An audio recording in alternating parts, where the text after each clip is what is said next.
Aujourd'hui, pour cette nouvelle vidéo du mois de la Fabrique écologique, nous parlons du nouveau livre de Géraud Guibert, Le grand malentendu climatique. Il sortira le 7 avril aux éditions de l'Aube et est d'ores et déjà accessible en précommande dans toutes les librairies. Géraud Guibert, bonjour. Bonjour.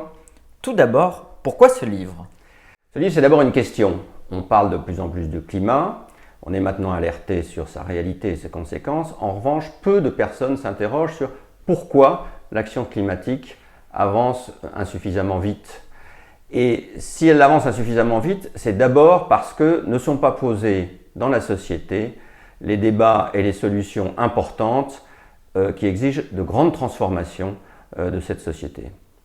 Et ensuite, il y a une indignation de ma part sur le fait que ces débats n'apparaissent pas, et c'est largement du fait des messages envoyés par les élites, ou la plupart des élites politiques, économiques et médiatiques, qui se limitent souvent à des débats techniques ou à une alerte, ce qui est utile, mais pas à poser ces questions de transformation importantes. Et du coup, les citoyens ne voient pas où on les emmène et ce qu'il faut faire pour y parvenir. Ils ne voient pas du tout qu'est-ce que sera la France en 2050 en neutralité climatique. Ils ne voient pas non plus comment faire très concrètement pour y parvenir. Mais qu'entendez-vous par grand malentendu climatique et pouvez-vous nous donner quelques exemples? Alors le grand malentendu, c'est ce décalage entre ce que les élites disent ou ce qu'ils font passer comme message, volontairement le plus souvent et involontairement parfois, par intérêt, par paresse intellectuelle, par difficulté à affronter les sujets, et puis les citoyens. Et on pourrait prendre quelques exemples. Prenons l'exemple de l'urgence.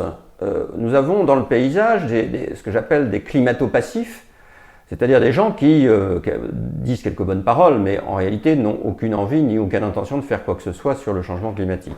Vous avez aussi des gens qui ont envie de faire des choses sur l'action climatique, mais qui, pour des raisons ou pour d'autres, sacrifient en permanence ce qu'ils veulent faire par rapport à d'autres priorités, par exemple économiques et sociales. Et puis vous avez des gens qui sont très convaincus par l'action climatique, mais qui, à force de parler d'urgence, à force de parler qu'il est trop tard, à force de se dire nous allons à la fin de la civilisation, il faut tout changer, le message implicite qui est envoyé par tous ces discours, c'est de se dire finalement on nous dit qu'il est pratiquement trop tard, donc est-ce que c'est vraiment utile de se mobiliser?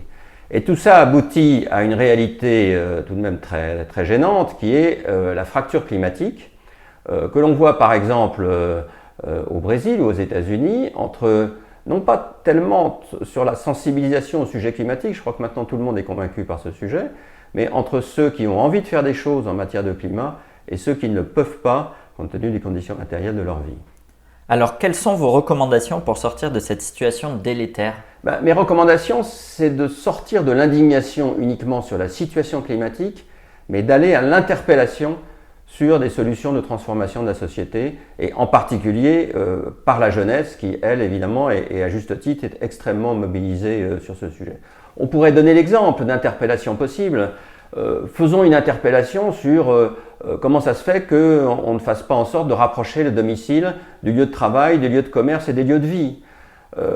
Deuxième exemple, faisons en sorte que enfin les productions, ce qui est produit, ce qui nous est vendu, correspondent à des vrais besoins et pas simplement à des faux besoins.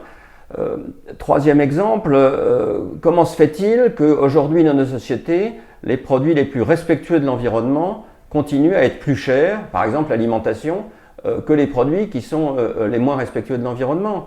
Et dernier exemple, comment faisons-nous pour que les citoyens aient vraiment voix au chapitre et de manière décentralisée, alors que nous avons toujours un système centralisé qui bloque les initiatives?